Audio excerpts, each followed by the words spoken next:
As we age, our bone density naturally declines, but mineral-rich plants can strengthen bones from the inside out.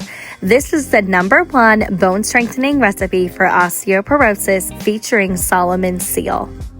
To make it, place 1/4 a cup of dried Solomon's seal root and 1/4 a cup of carrier oil into a double boiler placed in a saucepan filled with 1 inch of water. Warm over low heat for 15 to 20 minutes until the oil becomes fragrant and darkened, then strain the Solomon's seal, reserving the oil.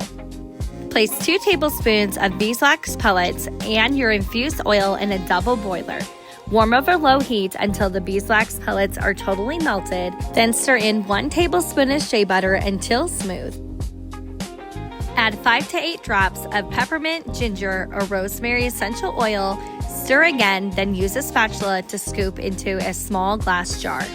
Let solidify before using, and then you can scoop out a small amount of cream and apply it to your knees, wrists, ankles, or anywhere that feels pain or stiffness.